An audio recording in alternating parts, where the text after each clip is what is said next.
60 चॅलेंजचं आज आपलं 6वं लेक्चर आहे आणि आज आपण जो टेन्स टॉपिक आहे त्याचा शेवटचा भाग आणि सर्वात महत्त्वाचा भाग म्हणजे एक्झाम पॉइंट ऑफ व्ह्यू ने एक्झाम ओरिएंटेड कसे क्वेश्चन एक्झाम मध्ये येतात टेन्स या टॉपिक वरते या टॉपिकला आपण कव्हर करणार आहे. आजचं लेक्चर व्हेरी इम्पॉर्टंट आहे बिकॉज आजच्या लेक्चर मध्ये आपण टेन्सचा ऍडव्हान्स आणि फायनल ऍडव्हान्स भाग बघणार आहे.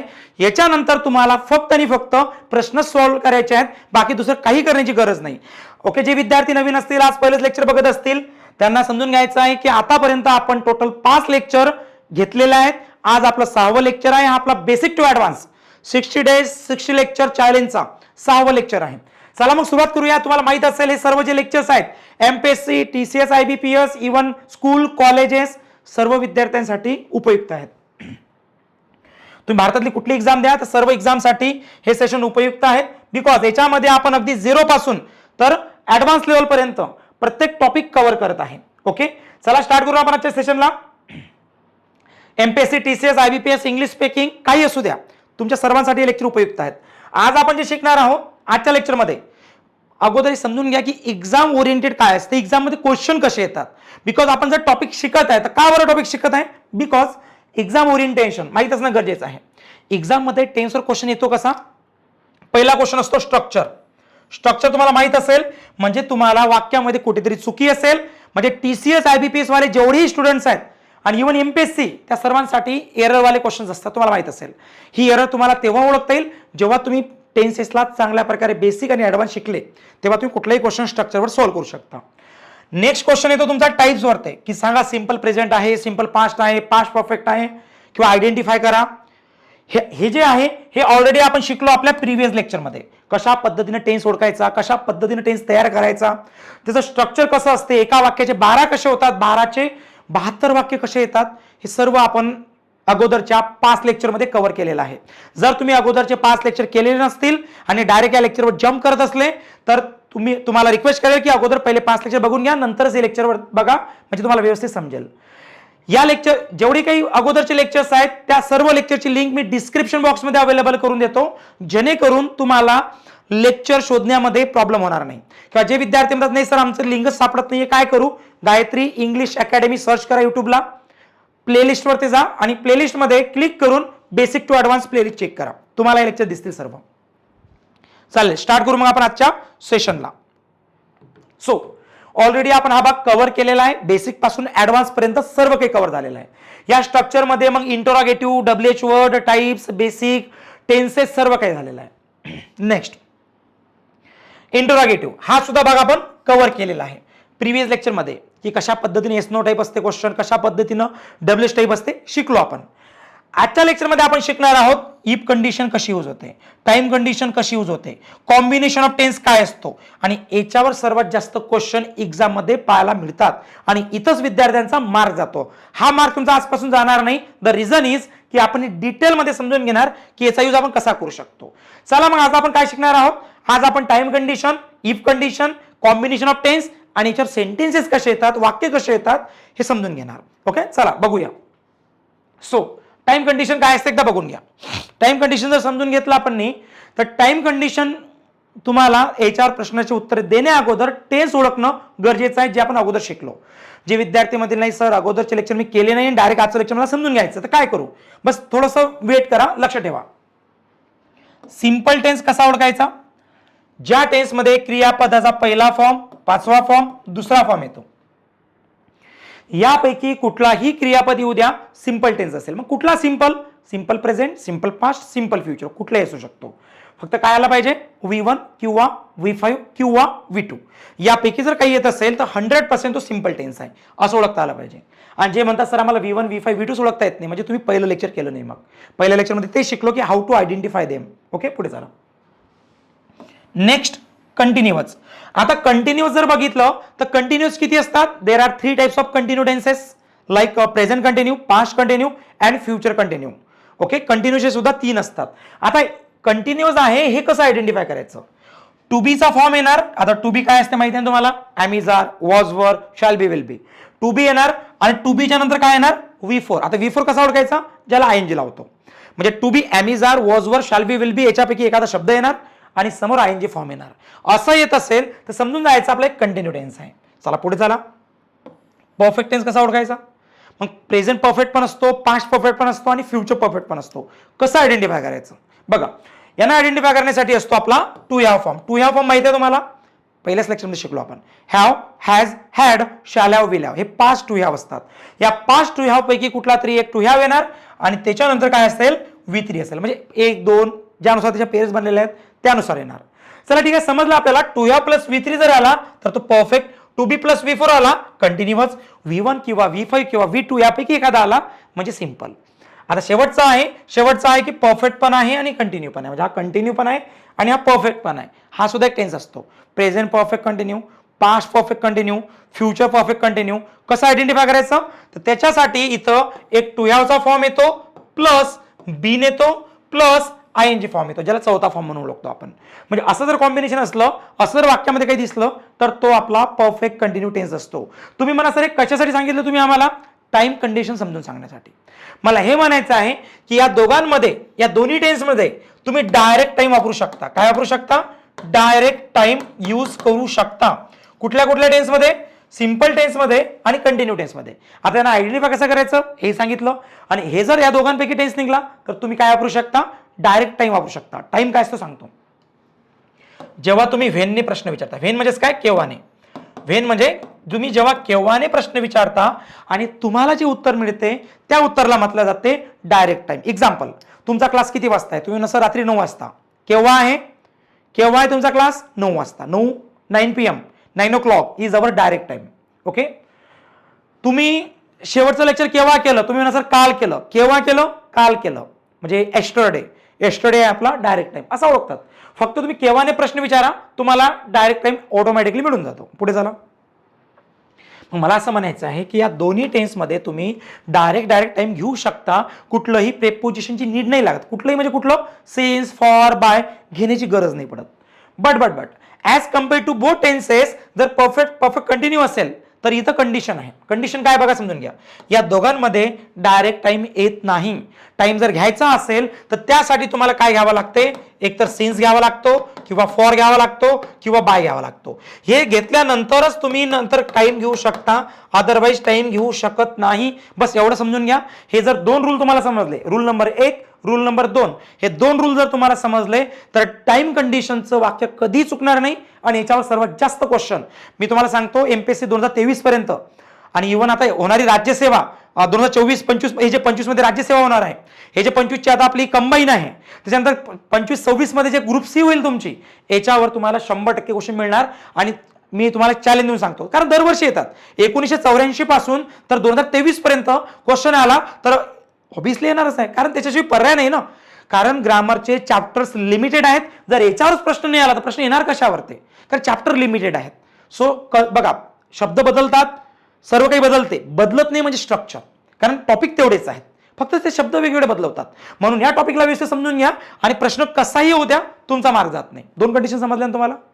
सिंपल कंटिन्यू असेल डायरेक्ट टाइम घ्या, आणि परफेक्ट कंटिन्यू असेल डायरेक्ट टाइम घेता येत नाही. जर डायरेक्ट टाइम घ्यायचाच असेल तर तुम्हाला कोणाची गरज असते? या तिघांपैकी एखाद्या प्रेपोजिशन घेण्याची गरज असते. थोडंसं आणखी प्रॅक्टिकल सांगतो जेणेकरून तुम्हाला व्यवस्थित समजेल. प्रॅक्टिकल म्हणजे काय बघा, हे 10 वाक्य आपण सॉल्व्ह करून घेणार. हे टोटल 10 वाक्य आहेत. या टोटल 10 वाक्यामध्ये टाइम यूज झालेला आहे. मी आणखी शिकवतो तुम्हाला, टेन्शन नका घेऊ. हे डिटेलमध्ये क्लिअर करून देतो. बघा, केव्हा? आय सॉ, मी बघितलं. पण केव्हा बघितलं? काल. त्याने वाचलं. केव्हा वाचलं किंवा केव्हा वाचतो? दररोज. मी त्याला बघितलेलं नाही, पण केव्हापासून बघितलं नाही? खूप सारे दिवस झाले, several days. She had been a nurse for 3 years. आता याच्यामध्ये काय दिलेलं आहे? 3 years. केव्हा? 3 years. बघा, केव्हा आणि किती वेळ. केव्हा आणि किती वेळ हे दोन असतात. मी एक मिनिट घेतो तुमचा. इथं प्रश्न जसा आपण केव्हाने विचारतो तसा इथं काय प्रश्न विचारला जाते? किती वेळ.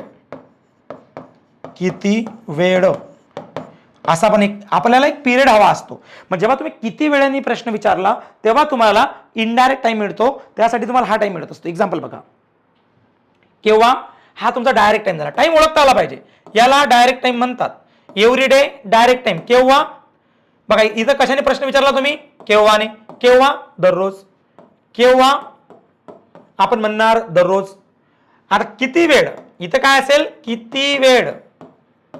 कारण केव्हा नाही म्हणणार ना, केव्हा, इथं केव्हा नाही येणार, तर इथं डायरेक्ट टाइम नाही आहे, तर इथं इनडायरेक्ट टाइम आहे. ओके, किती वेळ, इथं पण काय लागेल, किती वेळ. मग इथं सुद्धा आपण सिंपल टेन्स नाही वापरू शकत, म्हणजे पहिल्या दोन मध्ये सिंपल वापरू शकतो, याच्यामध्ये नाही वापरू शकत, किंवा काय कंडिशन आहे हे सर्व समजून घेऊ. फॉर लॉंग टाइम, किती वेळासाठी, तर खूप वेळासाठी. किती वेळ, इथं पण किती वेळवाला वेळ दिलेला आहे. किती वेळ, 10 वर्ष. ओके, इथं पुढे झाला by time you reach. Yes, इथं बाय पण आला आणि इथं काय दिलं, द टाइम यू रीच. हा बायवाला कन्सेप्ट आहे, ऑब्विसली परफेक्ट मध्ये जाणार. फॉर द लास्ट 5 days, म्हणजे किती वेळ, इथं पण किती वेळ येणार, किती वेळ. आणखी पुढे जाऊया आपण, केव्हा, इथं काय काय येणार, केव्हा, डायरेक्ट टाइम आहे. केव्हा, ऑगस्ट मध्ये, डायरेक्ट टाइम आहे. मग समजून घ्या की तुम्हाला अगोदर टाइम ओळखता आला पाहिजे. जर तुम्हाला टाइमच ओळखता येत नाही मग प्रॉब्लेम आहे. तर फर्स्ट ऑफ ऑल आपण काय करू, या टायमाला समजून घेऊ. आता मी तुमचे 2 मिनिटं घेईल फक्त आणि एकदा तुम्हाला टाइम समजून सांगणार. एकदा का टाइम तुम्हाला समजला मग पुढे तुम्हाला इश्यू राहणार नाही. चला टाइम समजून घेऊ. टाइम कसा आयडेंटिफाय करायचा. सो टाइम आयडेंटिफाय करण्यासाठी एकदा बघा, याच्यामध्ये जो टाइम असतो, इथे एक सीन्स असतो. सीन्स केव्हा वापरायचा, नंतर असतो फॉर केव्हा वापरायचा, बाय केव्हा वापरायचा, हे समजून घेऊ. आता सीनच्या नंतर जर कुठला वाक्य, सीनच्या नंतर जर कुठला टाइम येत असेल तर कसा येतो, सीन्स येस्टरडे येऊ शकतो, सीन्स टुडे येऊ शकतो, सीन्स मॉर्निंग येऊ शकतो, सीन्स संडे येऊ शकतो, सीन्स 6 PM येऊ शकतो, सीन्स दॅट डे येऊ शकतो.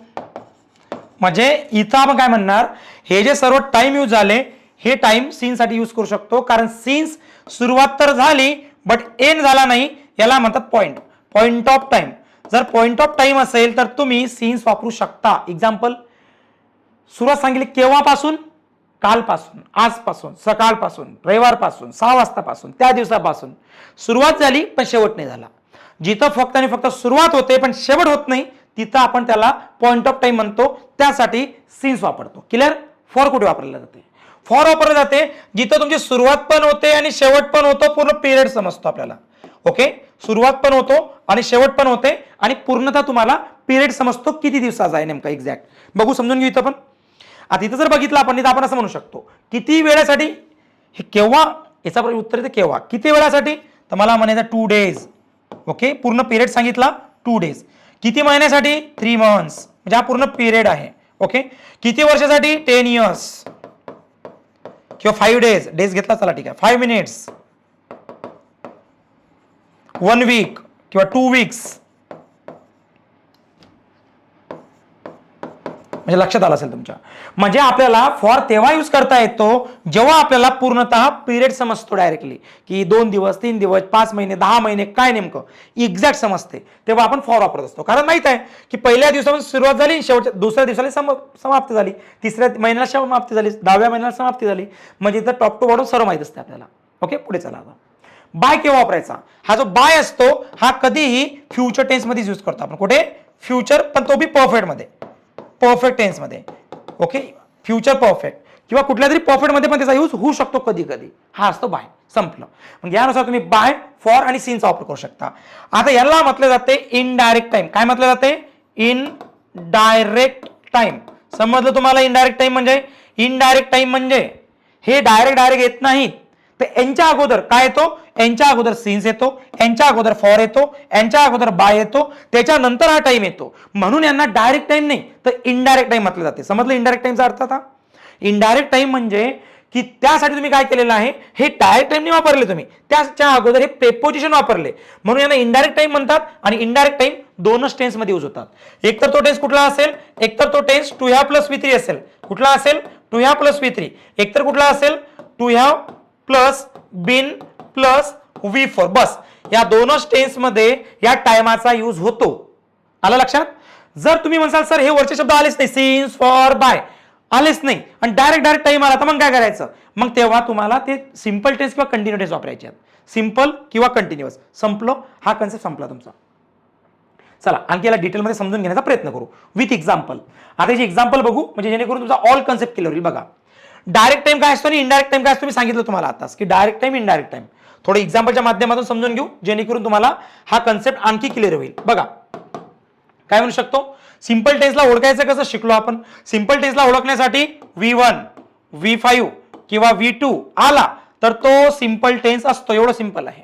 कंटिन्युअस टेन्स कसा ओळखायचा, टू बी प्लस V4 असं जर आलं तर तो कंटिन्यू टेन्स असतो. म्हणजे दोन पैकी कुठलाही टेन्स असू द्या, तुम्ही डायरेक्ट टाइम तुमच्या वाक्यामध्ये वापरू शकता. हे परमिशन आपल्याला असते, फक्त टेन्स बघून बघा. आजचं वाक्य म्हणजे प्रेझेंट वाक्य वापरता येस्टरडे किंवा फ्युचरचं वाक्य वापरता त्याच्यामध्ये टुडे, तसं काही करू नका. फक्त बघा she comes late every day. Every day कोण आहे, टाइम आहे. कुठला टाइम आहे, डायरेक्ट टाइम. डायरेक्ट टाइम वापरला गेलेला आहे कशामध्ये, या वाक्यामध्ये. तर मला म्हणायचं मग हा सिंपल टेन्स पाहिजे. काय दिलेला आहे, शी कम्स लेट एव्हरी डे, ती दररोज उशिरा येते. आता या वाक्यामध्ये जर बघितलं तर कम्स कोण आहे, एक V5 आहे. V5 वाला म्हणजे कुठला टेन्स आहे, सिंपल टेन्स आहे. मग हा जर सिंपल टेन्स आहे then you are able to use direct time in that sentence because that is our simple sentence, असं आयडेंटिफाय करू शकता तुम्ही. She comes late every day, दररोज उशिरा येते. म्हणजे इथं सिंपल टेन्स आहे, सिंपल मध्ये तुम्ही डायरेक्ट टाइम वापरू शकता. केव्हा येते, एव्हरी डे येते, दररोज येते, या पद्धतीनं. पुढचं वाक्य बघा, आय एम वर्किंग नाव. आता याच्यात पण टाइम आहे. नाव केव्हा काम करते, आता काम करते, डायरेक्ट टाइम आहे. मग डायरेक्ट टाइम असेल, हा आपला डायरेक्ट टाइम आहे.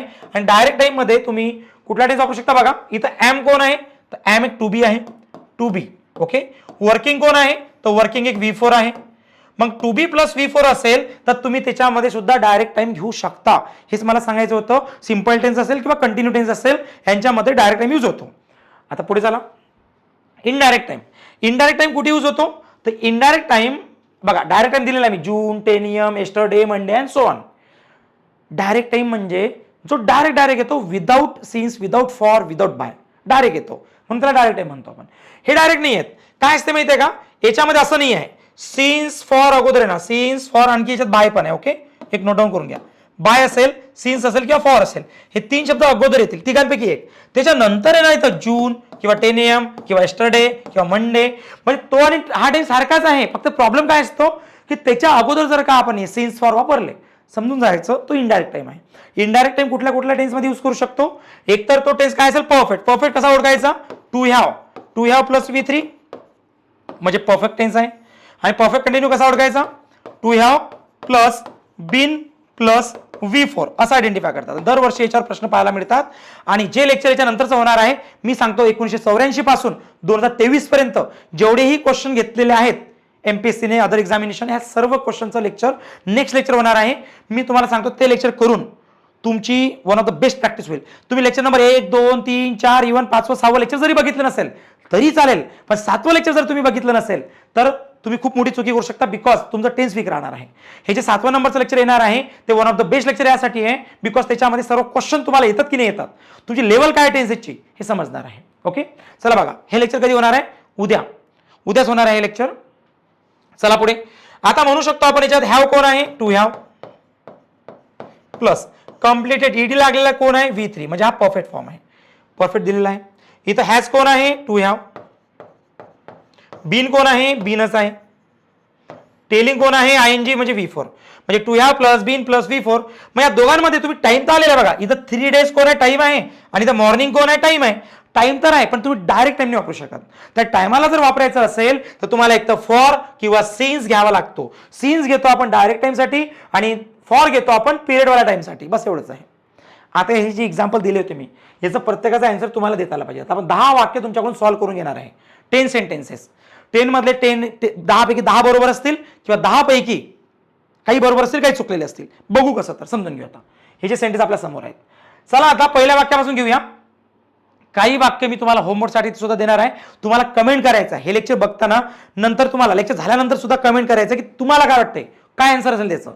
10 पैकी आपण काही सॉल्व्ह करू आणि काही तुम्हाला प्रॅक्टिससाठी सुद्धा देऊ. आय सॉ, पहिले समजून घ्या की फॉर्म कुठला आहे. ज्या विद्यार्थ्याला फॉर्म मध्येच प्रॉब्लेम आहे मग त्यांना इश्यू आहे.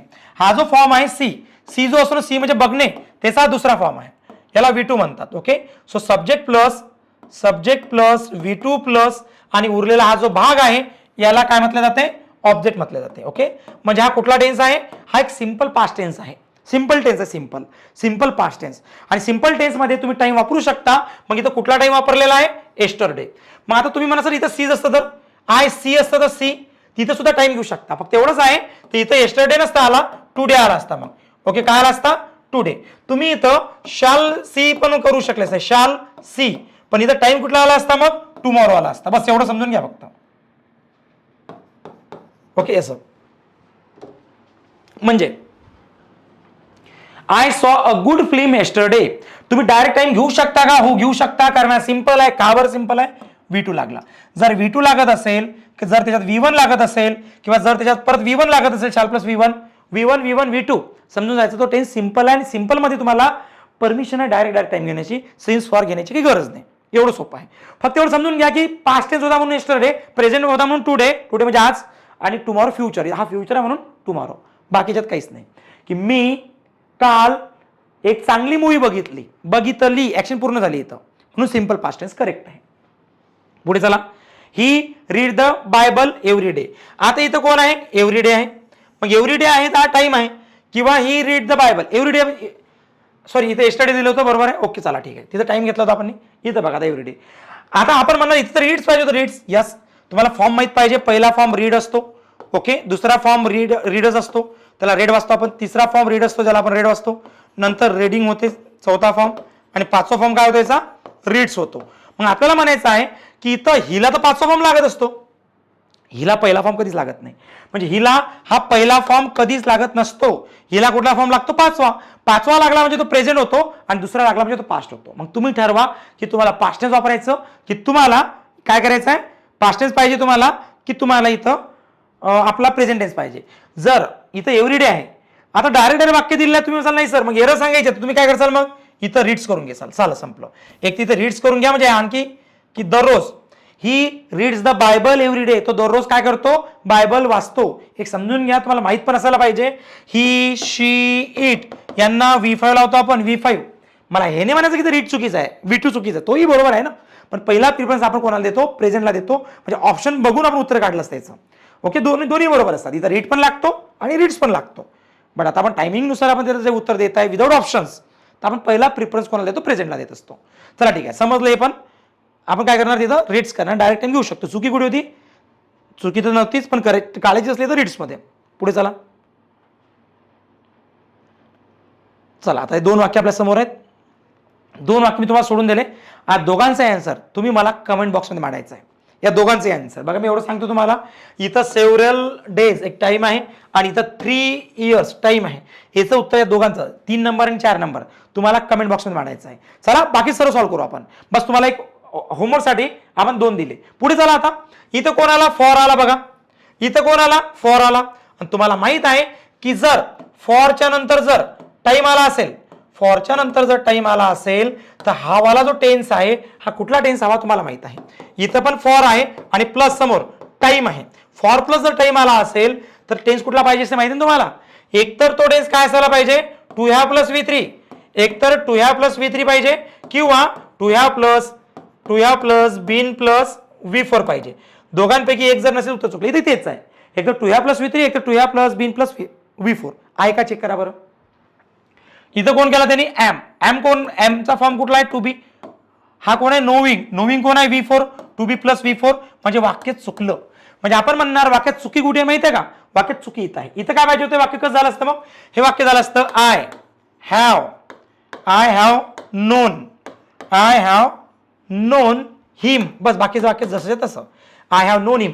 काय विद्यार्थी होतील मग? सर असं होणार नाही का? ते असं पण होणार ना. मग आय हॅव बीन नोविंग हिम असं पण झालं असतं ना. काही विद्यार्थी म्हणतील कारण आपलं एकच उत्तर बरोबर नाही, हे पण बरोबर असते आणि हे पण बरोबर असते.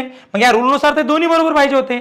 यस, ग्रामरच्या स्ट्रक्चरनुसार ते दोन्ही बरोबर आहेत, पण दोघांपैकी एकच बरोबर येते. तुम्ही असं समजलं नाही, तुम्ही म्हणता कधी दोन्ही बरोबर आहेत, कधी एकच बरोबर आहे. काय आहे समजून सांगतो कसं. तर बघा काय असतं याच्यामध्ये, स्ट्रक्चरनुसार बरोबर आहे त्या स्ट्रक्चरनुसार, पण नोला कधी आयएनजी लागत नसते. काही शब्द असे येतात की ज्यांना आयएनजी लागत नसतो, म्हणून तुमचं उत्तर स्ट्रक्चरनुसार तर बरोबर आहे, पण पूर्ण रूल लावल्यानंतर ग्रामरचे ते बरोबर नाही आहे. रिझन आहे की नोला कधीच आयएनजी लागत नाही. Know, have, belong, own, understand हे असे स्टेटिव्ह वर्ब आहेत की यांना कधी आयएनजी लागत नाही, कारण हे स्टेटिव्ह वर्ब असतात. ओके, पुढे चला. समजले कसं पाहिजे होतं? पुढे बघा. आता हॅव कोण आहे? तर हॅव एक टू हॅवचा फॉर्म आहे. To have. लिव्ड कोण आहे? ईडी लागला म्हणजे तो तिसरा फॉर्म आहे. म्हणजे हा perfect tense, to have plus V3. मग we have lived here for 10 years. बरोबर आहे, चुकी कुठेच नाही, बरोबर आहे. 10 years पिरियड आहे म्हणून फॉर लागला, ऍब्सोल्युटली करेक्ट. सिन्स असतं तर वाक्य चुकलं असतं. किती सोपं आहे, होत आहे प्रॅक्टिस. याच्यापेक्षाही प्रॅक्टिस तुमची नेक्स्ट लेक्चरमध्ये असेल, की ज्याच्यामध्ये आपण डायरेक्टली एक्झाम्पलच्या माध्यमातून समजून घेऊ. परत बघा इथं काय दिलेलं आहे, बाय. बाय आला वाक्यामध्ये आणि वाक्यामध्ये टाइम आला नंतर पुढे बाय प्लस टाइम. जर वाक्यामध्ये मी अगोदर सांगितलं, जर वाक्यामध्ये बाय आला आणि प्लस समोर जर टाइम आला तर समजून जायचा हा वाला जो काळ आहे तुम्हाला पाहिजे फ्युचर परफेक्ट टेन्स. कुठला टेन्स हवा तुम्हाला, फ्युचर परफेक्ट टेन्स हवा. बघू समजून घेऊ. By the time you reach the station, the train will have left. बरोबर, ऍब्सोल्युटली करेक्ट, कुठेच चुकी नाही. कारण जो विल हॅव आहे हा टू हॅवचा फॉर्म आहे. विल हॅवला काय म्हणतो आपण, टू हॅव. आणि हा जो लेफ्ट आहे हा लिव्ह. लिव्ह ऐकला असेल तुम्ही, लिव्ह. लिव्ह पहिला फॉर्म आहे, हा त्याचा तिसरा फॉर्म आहे, left. So to have plus V3 आहे म्हणजे परफेक्ट आहे. आणि त्याच्यानंतर तुम्ही बाय प्लस टाइम घेऊ शकता, इनडायरेक्ट टाइम. बरोबर आहे वाक्य. पुढे चला. इथं जर बघितलं तर इथं सुद्धा बघा फॉर वाक्यात आलेला आहे आणि नंतर काय आलेला आहे, टाइम आलेला आहे. मग फॉर प्लस जर टाइम असेल तर एकतर टू हॅव प्लस V3, एकतर आपल्याला लागेल to have plus been plus V4. बघून घेऊ. हाईस्ट कोण आहे, टू बी, म्हणजे वाक्य चुकलं, टू बी आलेला आहे. डुईंग कोण आहे, V4 आहे, म्हणजे वाक्य चुकीचं आहे. कारण आपण कंटिन्यू नाही वापरू शकत. कंटिन्यू मध्ये तुम्हाला फॉर, सीज, बाय हे लागत नाही, ते परफेक्ट किंवा परफेक्ट कंटिन्यू मध्ये लागतात. चला मग हे वाक्य बरोबर कसं होईल, रंजना, रंजन, रंजन काय दिलेलं आहे, okay. Ranjan has been doing, असं ते वाक्य करेक्ट होईल. ओके, म्हणजे हा झाला तुमचा टू हॅव, हा झाला बीन, हा झाला V4 किंवा टू हॅव प्लस V3, दोनपैकी काही घ्या, आपलं सेंटेन्स त्यानुसार करेक्ट येणार आहे. चला शेवटचे दोन बघून घेऊ, जेणेकरून तुमचा फुल कन्सेप्ट क्लिअर होणार आणि आजपासून तुमचं कुठलंही टाइम कंडिशनचं वाक्य चुकणार नाही. ओके, चला पुढे जाऊ. पुढचा कन्सेप्ट समजून घेऊ आपण आता. He has gone to Pune yesterday. Yesterday कोण आहे, टाइम आहे. कुठला टाइम आहे, डायरेक्ट टाइम आहे. मग हा जर डायरेक्ट टाइम आहे तर डायरेक्ट टाइम जर असेल तर समोरचा टेन्स कुठला हवा तुम्हाला, सिंपल किंवा कंटिन्युअस. आता इथे एस्टरडे दिलं तर ऑब्व्हियसली आपण सिंपल घेणार आणि सिंपलसाठी पण सिंपल पास्ट घेणार, ज्यात V2 म्हणतो आपण, V2. म्हणजे हे जे वाक्य आहेत, हॅज कोण आहे, टू हॅव, हॅज आहे टू हॅव. गॉन कोण आहे, V3, गोचा, म्हणजे हा तर परफेक्ट झाला. आपल्याला सिंपल हवा होता पण हा परफेक्ट झाला म्हणून वाक्य चुकीचं आहे. कारण परफेक्ट मध्ये डायरेक्ट टाइम येत नाही. ओके, काय पाहिजे होता, सिंपल पाहिजे होता. मग सिंपल करेक्ट कसं होईल, सिंपल करेक्ट होईल ही वेंट. काय होणार, ही वेंट. वेंटच का आला, कारण वेंट V2 असतो. Go, went, gone, go, went, gone, going, goes, असे त्याचे फॉर्म असतात. सो ही वेंट, बाकी टू पुणे बाकी सेम राहणार, he went to Pune yesterday, या पद्धतीनं. आणि शेवटचं वाक्य बघा आता. शेवटच्या वाक्यामध्ये सुद्धा डायरेक्ट टाइम दिलेला आहे, याला म्हणतात डायरेक्ट टाइम. आणि जर का डायरेक्ट टाइम आला असेल तर तुम्ही टू हॅव प्लस V3 घेऊ शकत नाही, म्हणजे परफेक्ट घेऊ शकत नाही. To have plus been plus V4 घेऊ शकत नाही, म्हणजे परफेक्ट कंटिन्यू पण घेऊ शकत नाही. काय घ्यायचं आपल्याला, एकतर V1, V5, V2 घ्यायचं आहे, ज्याला सिंपल म्हणतात, किंवा टू बी प्लस V4 घ्यायचं, ज्याला कंटिन्युअस म्हणतात. बघू आपण आता. हा कोण आहे इथं, टू हॅव आहे, म्हणजे इथे लिहू शकतो टू हॅव. हा विजिटेड कोण आहे, तर हा तिसरा फॉर्म आहे, म्हणजे हा कुठला टेन्स बनणार मग, परफेक्ट. पण आपण तर परफेक्ट घेणार नाही, रिझन काय, कारण इथे डायरेक्ट टाइम आहे. डायरेक्ट टाइम जर आला असेल तर एक तर सिंपल किंवा कंटिन्युअस. मग याला जर सिंपल करायचं असेल तर इट्स सो सिंपल, झालं, संपलं. म्हणजे हा विजिटेड ऑटोमॅटिकली काय बनणार, V2 बनणार. I visited England last August. मी मागच्या ऑगस्टमध्ये इंग्लंडला व्हिजिट केलं होतं. संपला आन्सर. सो आय होप तुम्हाला सर्वांना टाइम कंडिशन समजलं असेल. या टाइम कंडिशनमध्ये पैकीच्या पैकी मार्क घेण्यासाठी 7व्या नंबरचं लेक्चर बघा. 7व्या नंबरचं लेक्चर म्हणजेच ॲनालिसिस. जे ॲनालिसिस असेल बघा, ॲनालिसिस तुम्हाला या फोल्डरमध्ये मी परत सांगतो, हे जे ॲनालिसिस आहेत हे GVT फोल्डरमध्ये मिळतील तुम्हाला, किंवा ग्रामर ट्रिक्स किंवा MPSC ट्रिक्स किंवा खूप सारे ट्रिक्स नावाचं लेक्चर असेल किंवा ॲनालिसिस नावाचं लेक्चर असेल, हे वेगळे लेक्चर असतील. तिथं तुम्हाला हे सर्व ॲनालिसिस पाहायला मिळेल. अदरवाईज तुम्हाला वाटते सर मला याची खूप प्रॅक्टिस करायची, काय करू, तर ते त्यानुसार करा. त्यानुसार मी फोल्डर वेगळंच केलेलं आहे याला. चला आता आपण कन्सेप्ट नंबर 1 क्लिअर केला, ज्याला टाइम कंडिशन म्हणतात. आता इफ कंडिशन आपण क्लिअर करू, नंतर कॉम्बिनेशन ऑफ टेन्सचा जो भाग आहे तो सुद्धा क्लिअर करू. ओके, चला बघा. आता आपण काय करणार आहोत, इथं समजून घेणार आहोत की हे इफ कंडिशन काय असतं, याचा अर्थ काय असतो. याचा अर्थ होते जेव्हा असो, जर तर, म्हणजे तुम्ही कंडिशन ठेवता की जर तुम्ही माझे हे रूल फॉलो केले तर तुम्हाला परीक्षामध्ये इंग्लिश या विषयामध्ये पैकीच्या पैकी स्कोर मिळणार. If you follow my all these tricks you can get out off score in your examination. म्हणजे आपण काय केलं इथं, कंडिशन बनवली. इफ यू हेल्प मी, म्हणजे जर तुम्ही माझी मदत केली तर मी तुमची पण मदत करणार. If you help me I will help you. Okay. जर तुम्ही मला मारलं तर मी तुम्हाला मारेल, हे कंडिशन आहे ना. If you beat me I will beat you, like that. So I hope clear झालं असेल. जेव्हा आपण कंडिशन्स ठेवतो की जर असं झालं तर तसं होईल. If you boil the water at 100 degree Celsius it turn into gases, like this. So it is a scientific reason.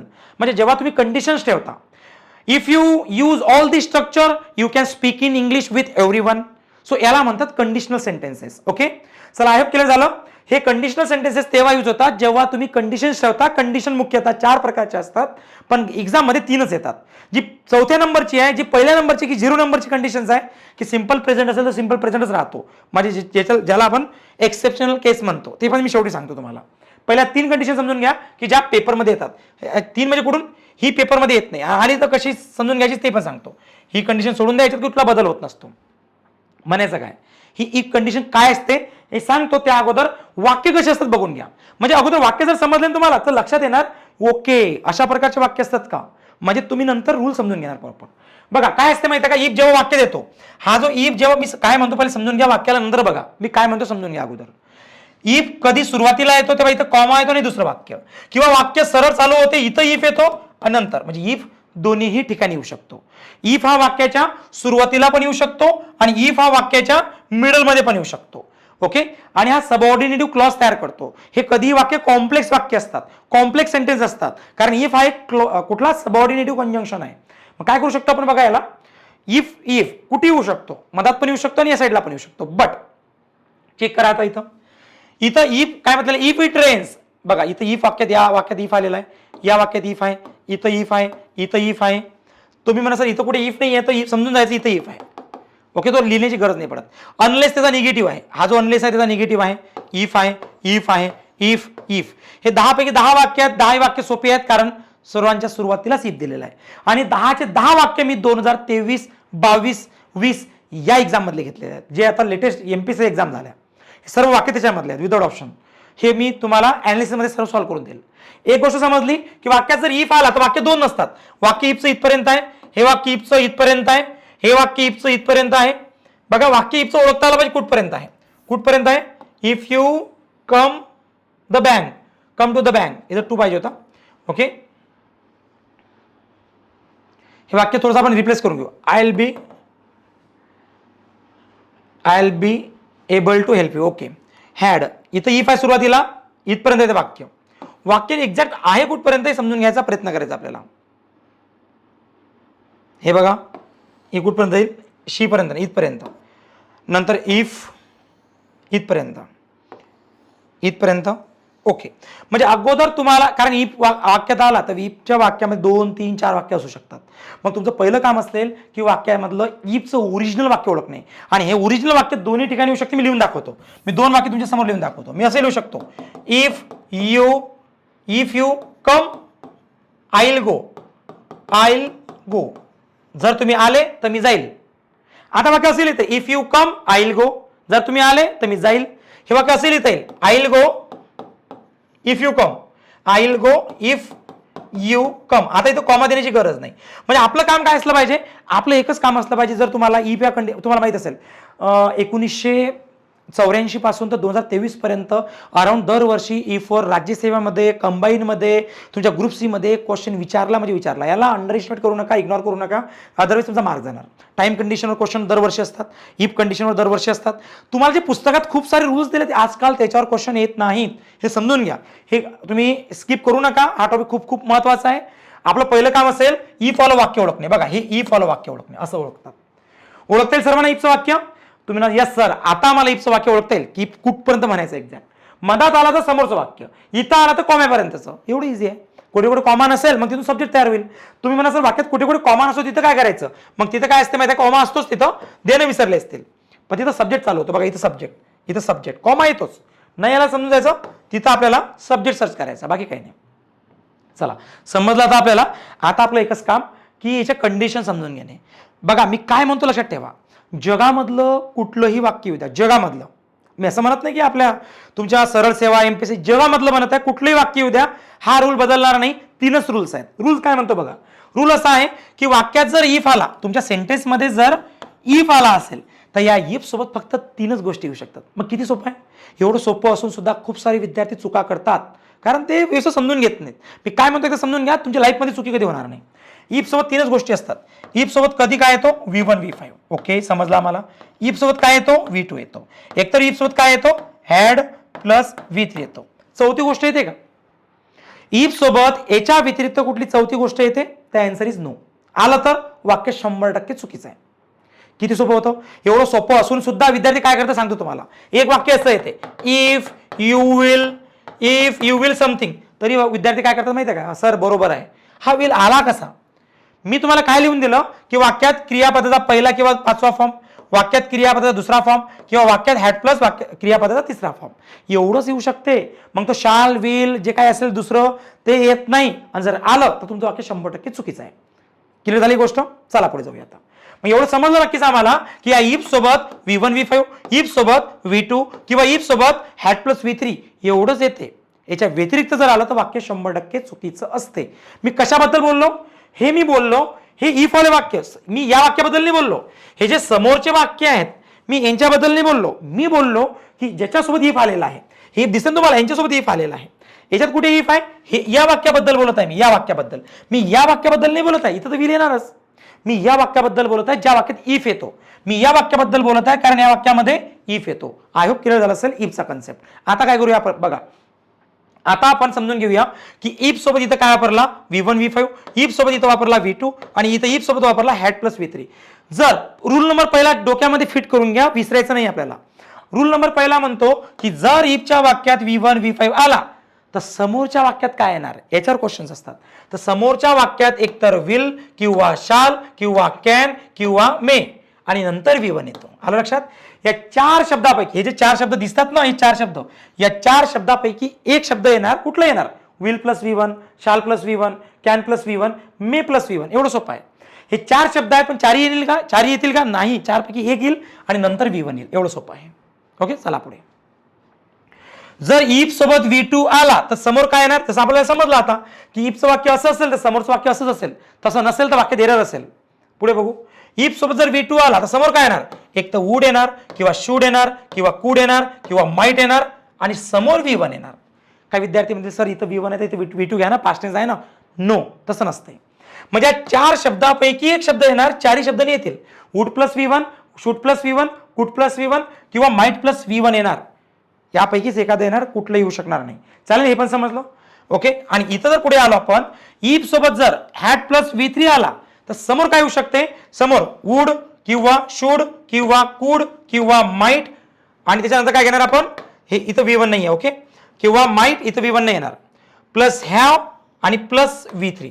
मग मला म्हणायचं हे जे चार शब्द दिसतात या चार शब्दापैकी एक शब्द येणार. या चार शब्दापैकी एक शब्द, नंतर हॅव, नंतर V3. म्हणजे आपण म्हणू शकतो would have V3, should have V3, कुड हॅव V3 किंवा माइट हॅव V3 असं येऊ शकते. याच्या व्यतिरिक्त काहीच नाही. तुमचा इफचा भाग संपला. जिथं जिथं मी तुम्हाला इफ लिहून दिलं, जिथं जिथं मी तुम्हाला इफ लिहून दिलं तिथं तिथं तुम्ही अनलेसला यूज सुद्धा करू शकता. आलं लक्षात? अनलेसचा वापर सुद्धा तुम्ही तिथं करू शकता. फक्त कंडिशन एवढी आहे की अनलेसच्या वाक्यात निगेटिव्ह येत नाही फक्त. म्हणजे हे जर अनलेसचं वाक्य असलं की अनलेस यू विल नॉट, ते वाक्य चुकणार. कारण नॉट पण येणार नाही आणि विल पण येणार नाही.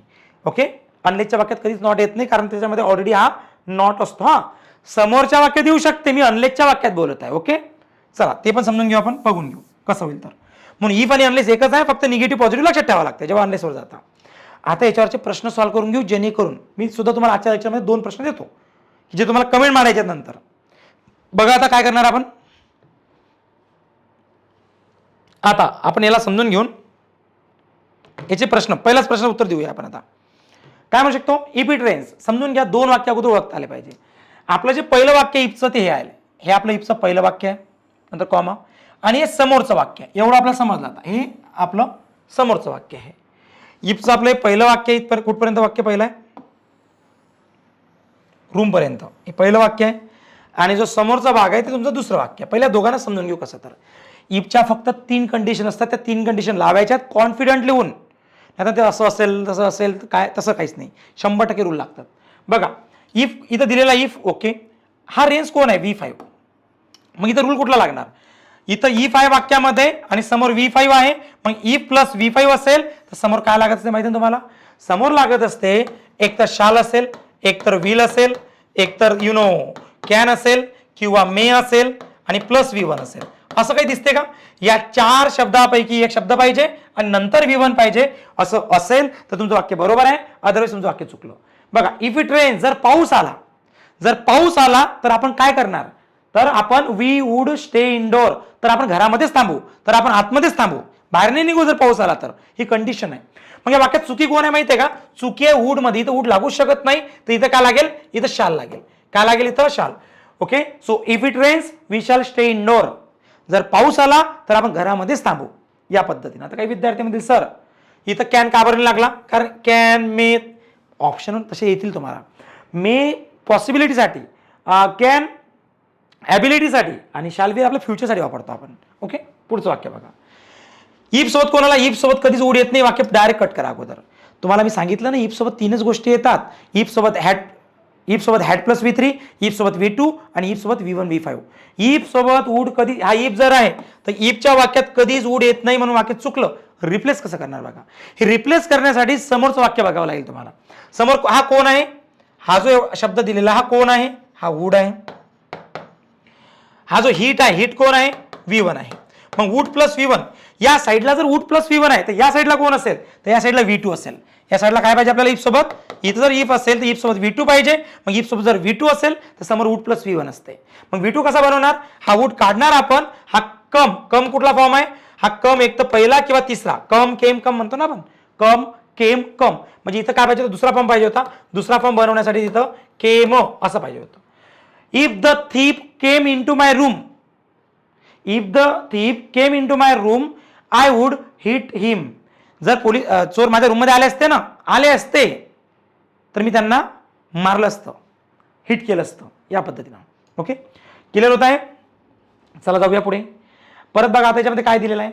याच्यामध्ये इफ, अगोदर आपलं इफचं वाक्य क्लिअर करून घ्यायचं. हे इफचं वाक्य आहे, हे इथपर्यंत आहे. ओके, हे आपलं इफचं वाक्य आहे. हे कुठपर्यंत आहे बघा. If you come to the bank, इथं टू करून घ्यायचं फक्त. If you come to the bank, इथं आयला विल पण लागतो, शाल पण लागतो, दोन्ही पण करेक्ट असतात. ओके, हे दुसरं वाक्य तुमचं. असं म्हणणार आपण. आता मला काय म्हणायचं आहे, अगोदर हे कन्फर्म करा की याच्यामध्ये एक्झॅक्ट आपल्याला इफ कुठला फॉर्म येतो. हा जर इफ असेल तर इथं लिहून ठेवू अगोदर इफ. इफच्या नंतर काय आलेलं आहे? इफ हॅड आलेला आहे. इफ हॅड प्लस, हा कम कोण आहे? V3. म्हणजे इफच्या वाक्यात जर हॅड प्लस V3 आला असेल, इफ हॅड प्लस V3 आला असेल तर तुम्हाला माहिती आहे समोर काय येते. समोर काय येते माहिती आहे तुम्हाला? वूड येतो, समोर शूड येतो, समोर कुड पण येऊ शकतो, समोर माइट पण येऊ शकते. यापैकी एखादा शब्द, या 4 शब्दापैकी एखादा शब्द, नंतर हॅव आणि नंतर V3 असं पाहिजे आपल्याला. म्हणजे आपल्याला 4 शब्दापैकी एखादा शब्द पाहिजे, नंतर आपल्याला हॅव घ्यायचा आहे आणि नंतर आपल्याला V3 घ्यायचा आहे. बघू आपण त्या पॉईंट ऑफ व्ह्यूने समजून घेऊ की आता इथं if you had come 5 minutes earlier, जर तुम्ही 5 मिनिट अगोदर आले असते ना, जर तुम्ही 5 मिनिट अगोदर आले असते तर काय झालं असतं? तर समोर दिलेलं आहे you would have got a seat, तर तुम्हाला जागा भेटली असती. If you had come earlier 5 minutes then you will got. आता इथे यू विल गॉट येणार का? नाही, यू वूड. म्हणजे वूड दिलेला आहे, बरोबर आहे. मग वूड. हॅव पण बरोबर आहे आणि गेटचा गॉट तिसरा फॉर्म सुद्धा बरोबर आहे. हे वाक्य पूर्णतः बरोबर आहे. हा गॉट तिसरा फॉर्म आहे. ओके, आणि गॉट दुसरा फॉर्म पण आहे. गॉटन पण करता येते. अमेरिकन इंग्लिश, ब्रिटिश इंग्लिश दोन भाग असतात इथं. त्या पॉईंट ऑफ व्ह्यूने करेक्ट आहे. ओके, पुढे जाऊया. समजलं आता वरचं वाक्य का बरं करेक्ट? समोर जर बघितलं आपण नाही तर आपण काय म्हणू शकतो बघा आता.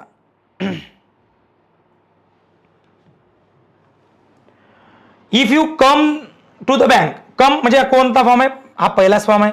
म्हणजे इफ सोबत जर पहिला फॉर्म आला असेल, इफ सोबत जर पहिला फॉर्म आला असेल तर समोर तुम्ही विल प्लस V1 घेऊ शकता.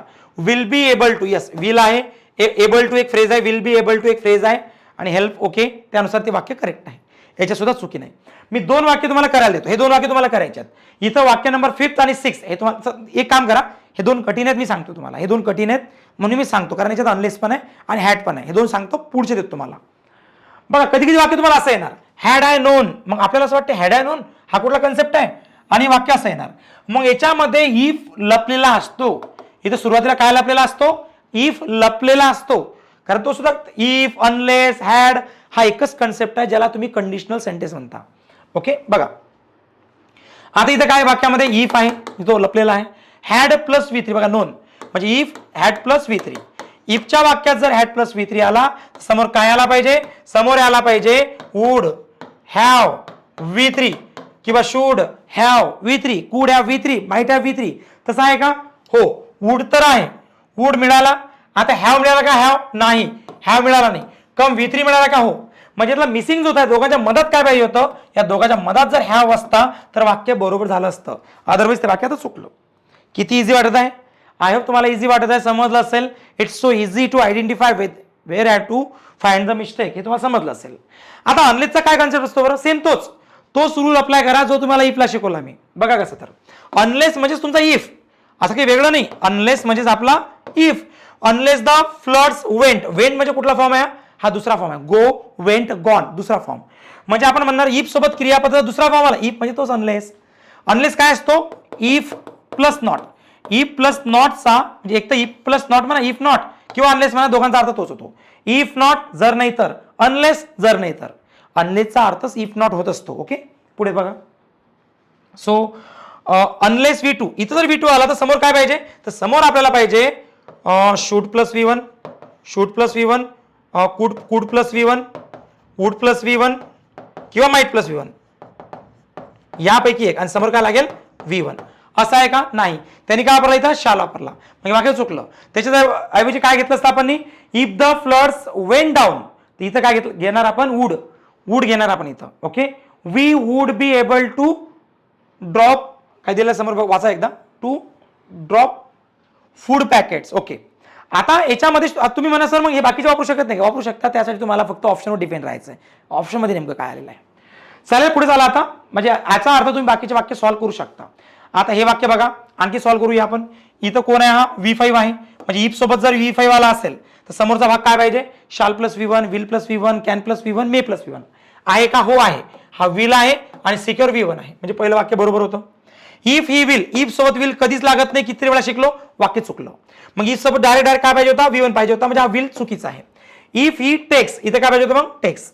If he takes an early bus, he will, इथं will plus V1. Will plus V1 आलेला आहे. काय आलेला आहे? Will plus V1. का बरं? कारण इथं ही प्लस V5 आहे. ही प्लस म्हणजे if plus V5, sorry, if plus V5 आला तर विल प्लस V1 येऊ शकते. पण त्याने ऑलरेडी इथं विल दिला होता, तो विल काढावा लागेल. ही चुकी होती वाक्यामध्ये. आणि शेवटचे पण दोन बघून घ्या. इफ यू विसल, विसल म्हणजे शिट्टी वाजवणे, म्हणजे हा कुठला भाग झाला? तुम्हाला सेकंड फॉर्म. म्हणजे इफ सोबत जर सेकंड फॉर्म आला असेल तर समोर would plus V1, should plus V1, कुड plus V1, might plus V1. आहे का? हो आहे. हा वुड आणि माइंड करणे V1, म्हणजे वाक्य बरोबर आहे.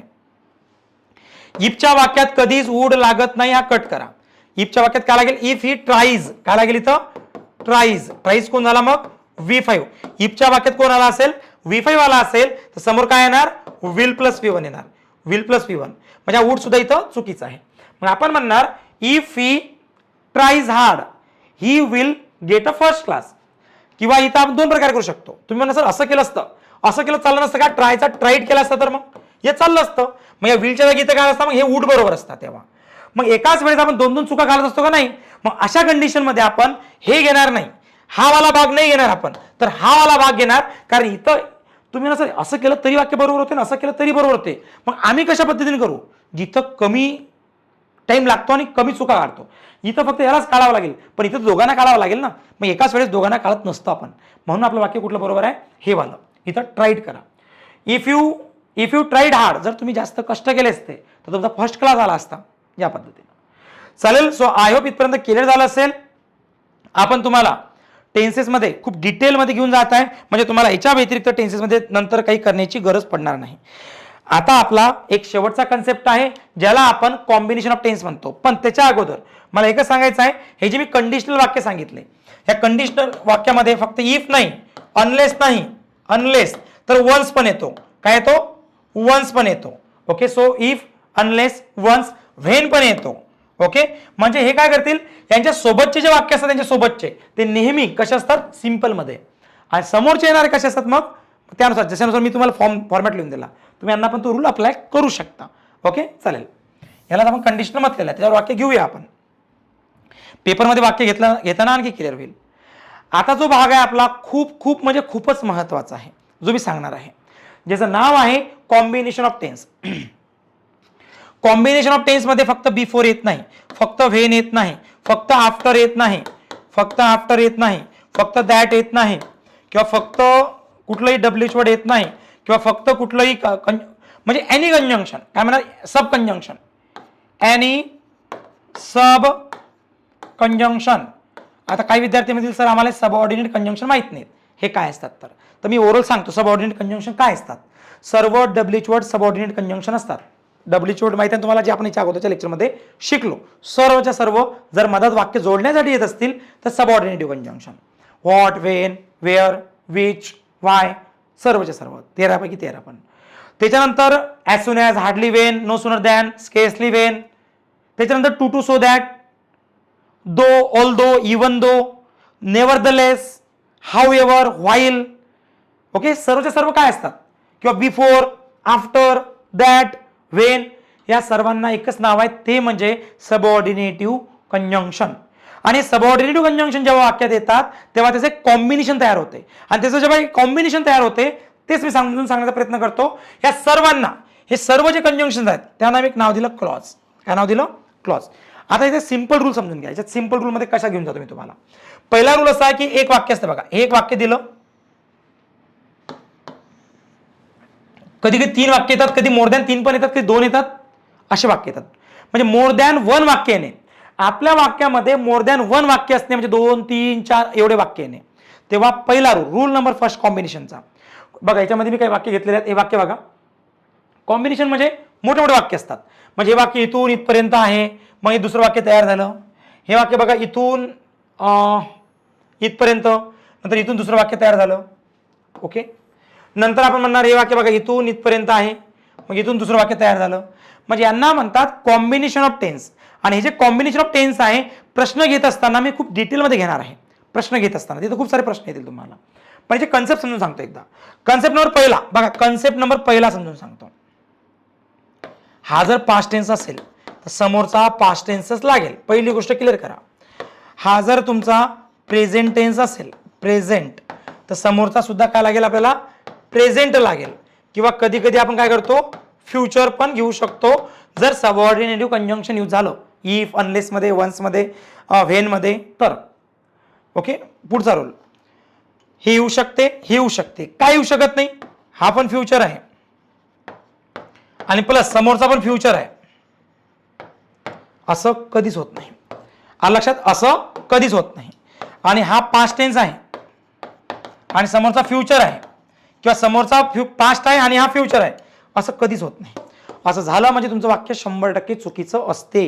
म्हणजे पास्ट टेन्स सोबत कधीच फ्युचर टेन्स येणार नाही, फ्युचर सोबत कधीच फ्युचर येणार नाही, दोन्ही फ्युचर सोबत नसतीलच. आणि काय येऊ शकते, प्रेझेंट सोबत प्रेझेंट येऊ शकते, पास्ट सोबत प्रेझेंट येऊ शकते, किंवा पास्ट सोबत प्रेझेंट पण येऊ शकते. बस हे चालते. प्रेझेंट सोबत पास्ट चालते कधी कधी, जेव्हा आपण V2 घेतो आणि परफेक्ट टेन्स वापरतो, होऊ शकते. प्रेझेंट सोबत पास्ट कधी कधी होऊ शकते, काही कंडिशन्स आहेत, सिंपल पास्ट टेन्स आणि प्रेझेंट परफेक्ट टेन्स, कारण दोघांचा अर्थ सारखा निघतो म्हणून तिथं चालून जाते, थोडं एक्सेप्शन आहे. पण बाकीच्या कंडिशन समजून घ्या नाही होत. ही झाली तुमची पहिली कंडिशन, यालाच म्हणतात क्लॉजेस. या क्लॉजेसमध्ये कुठले वाक्य आलं तर हे कंडिशन समजून घ्या.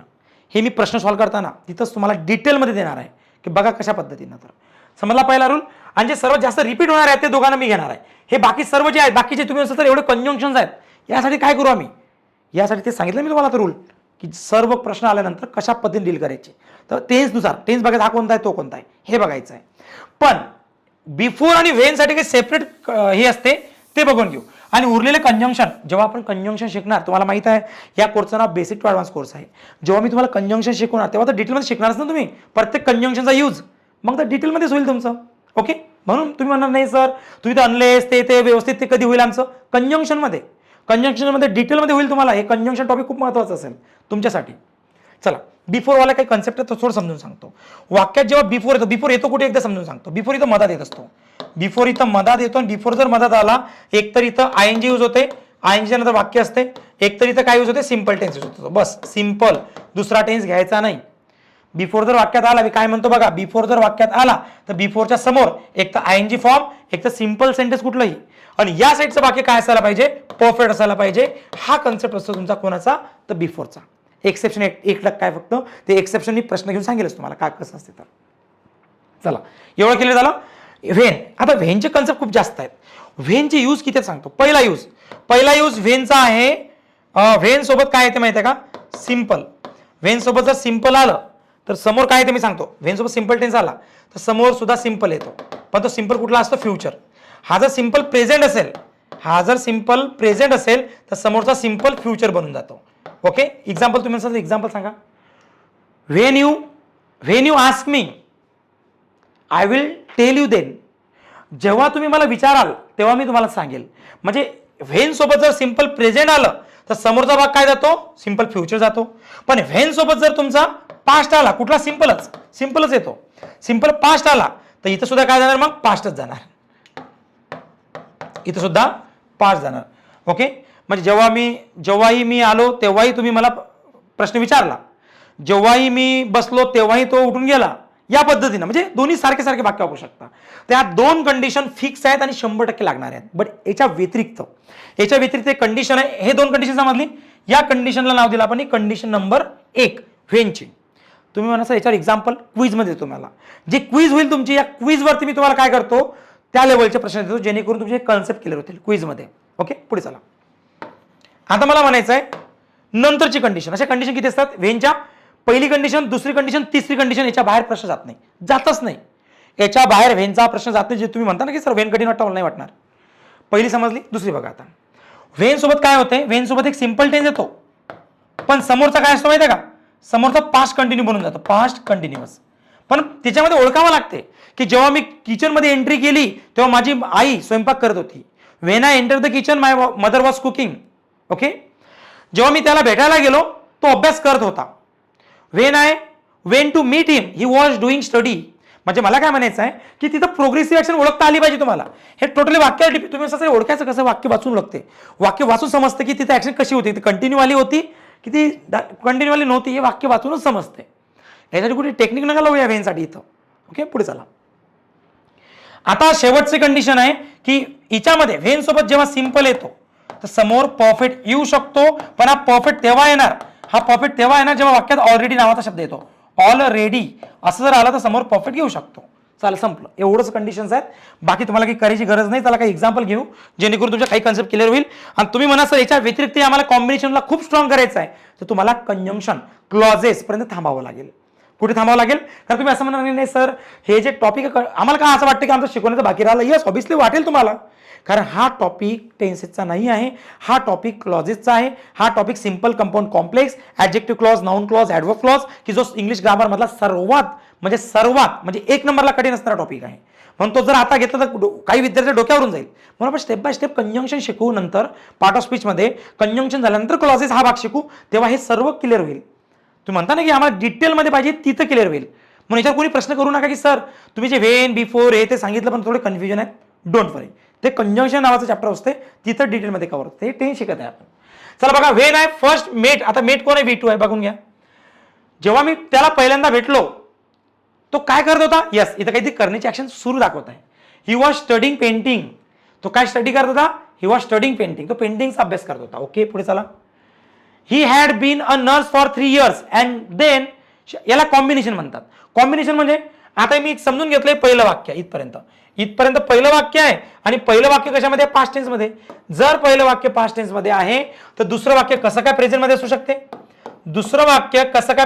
शकते, नाही. मग इथं पाहिजे होता वॉन्टेड. काय पाहिजे होता, वॉन्टेड. हे चुकी आहे. याला म्हणतात कॉम्बिनेशन ऑफ टेन्स. परत बघा, we have reach our hotel before it started. वाक्यात जर बिफोर आला असेल तर समोरचा टेन्स कुठला असतो, सिंपल. याला म्हटलेला आहे सिंपल पास्ट. मग हा जर सिंपल पास्ट असेल बिफोरच्या समोरचा, तर अगोदरचा परफेक्टच पाहिजे आणि पास्ट परफेक्ट पाहिजे, बिकॉज हा पण पास्ट होता. हा पास्ट परफेक्ट आहे का, नाही आहे. हा प्रेझेंट परफेक्ट झाला, म्हणून इथं हॅड लावा फक्त. वी हॅड रीच, संपलं. यालाच म्हटलं जाते कॉम्बिनेशन ऑफ टेन्स. आणि हा जो कॉम्बिनेशनवाला भाग आहे क्लॉजेस शिकताना तुमचा डिटेलमध्ये कव्हर होईल. बघा, मला एकच सांगायचं आहे आता की टेन्सेस ऑलमोस्ट संपला आपला. आता फक्त राहिला तर याचा यूज. काही विद्यार्थी म्हणतील सर कुठला टेन्स केव्हा वापरायचा किंवा कसं काय करायचं, याच्यावर जर थोडंसं आम्हाला काही करायचं असेल तर त्यासाठी तुम्ही काय करा, याचं ॲनालिसिसचं सेशन बघून घ्या. टेन्स ॲनालिसिस तुम्हाला दिसेल, टेन्स ॲनालिसिस. ओके, ट्रिक्सद्वारे आपण पूर्ण ॲनालिसिस करणार आहे. म्हणजे जेव्हा मी काय करणार, हे सर्व प्रश्न सोडून घेणार आणि हे 7व्या नंबरचं लेक्चर नसेल, कारण 7व्या नंबर हे जे बेसिक टू ॲडव्हान्स आहे हे जे 60 लेक्चर्स आहेत, हे 60 लेक्चर वेगळे आहेत आणि हे जे आपण ॲनालिसिस करतो हे 30 लेक्चर वेगळे आहेत. ओके, हे डेली तुम्हाला मिळणार आहे. चला, आयोग तुम्हाला टेन्समध्ये आयोग काही इश्यू नाही, जर इश्यू असला त्याला आणखी आपण सोपं करणार आहे. आणि लेक्चर नेहमी अपडेट होत राहतात. तो नेहमी काय करा, कोर्स घेतलेला आहे, पडलेला आहे, बस वरती नाव होतं टेन्सेस, मग ओपन करून बघत नाही असं करू नका. काय करा, दर 8-15 दिवसाला 1 महिन्याला लेक्चर ओपन करून बघत चाला. कारण आपण लेक्चर आणखी इझिएस्ट आणि सोपे करण्याचा प्रयत्न करतो आणि लेटेस्ट प्रश्न येतात त्यांना आणखी ॲड ऑन करण्याचा प्रयत्न करतो. तो नेहमी काय करत चला, कोर्स घेतला म्हणजे मी तर बघितला होता, ओके ठीक आहे, नो, तसं करू नका. दिवसेंदिवस आपण या कोर्सला एवढं इझी करत आहे आणि तुमच्यासाठी इंग्लिशमध्ये पैकीच्या पैकी स्कोर कसा येईल याच्यावर काम करत आहे. सो मी एकच सांगेल, लेक्चरला नेहमी अपडेट बघत चला आला काय, कारण हे लेक्चर मी खूप मेहनत घेता याच्यावरती.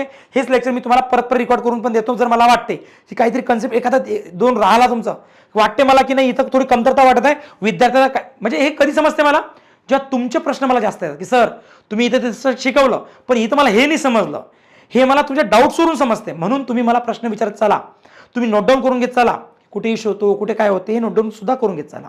चालेल, सो आता थांबूया. आता आपलं टेन्सचं चॅप्टर संपलेलं आहे. हां, हे लेक्चर वेगळं आहे. टेन्स ॲनालिसिस हे वेगळ्या भागात तुम्हाला दिसून जाईल, वेगळ्या फोल्डरमध्ये टेन्स ॲनालिसिस ट्रिक्सद्वारे. पण आता आपलं नवीन चॅप्टर आपण सुरुवात करणार आहे.